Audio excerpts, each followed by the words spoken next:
Dear Pastor Bob, I feel like all of a sudden there are tons of other religions that want to disprove Jesus and Christianity.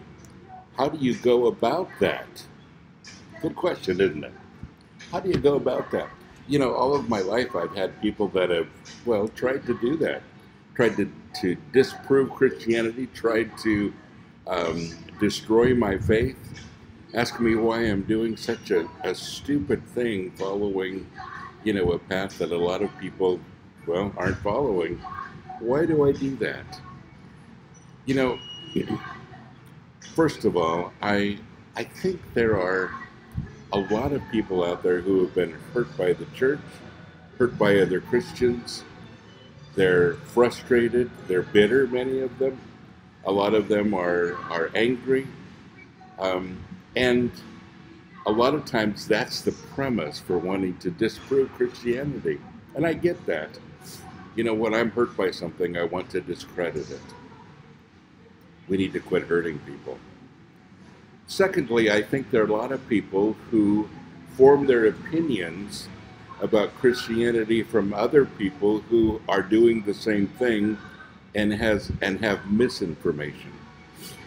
You know, I think if somebody was really interested in honestly discovering what Christianity is all about and its validity and its historical accuracy and, the transmission and the canonicity of the Bible and et cetera, there are some great studies out there that you can do, and I don't think it'll take very long before you're convinced that it's a pretty incredible book and he's a pretty incredible God.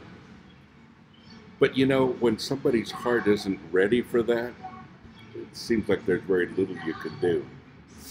I used to feel like that my number one role as a Christian with other people who were not Christians was to convince them of the facts of Christianity with apologetics. I've changed my mind. I don't think anyone can argue with experience.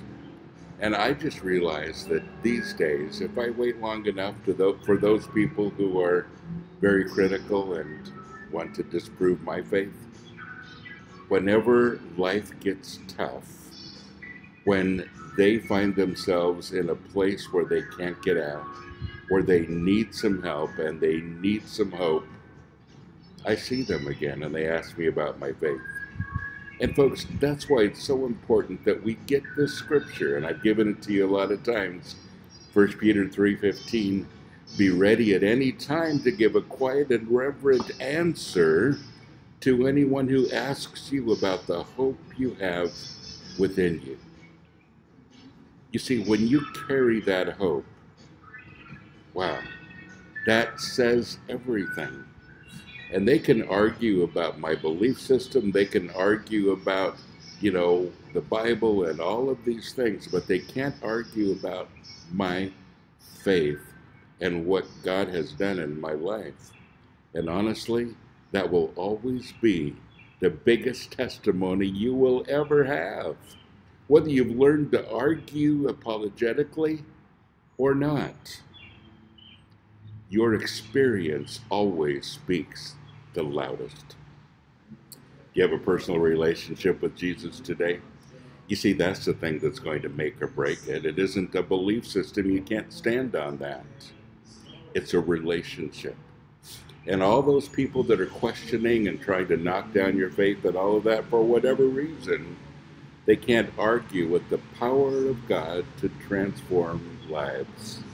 I love that part. I love what he's done with me, and I love what he's done with so many of you. And he's not done yet. God bless you. Have a great day.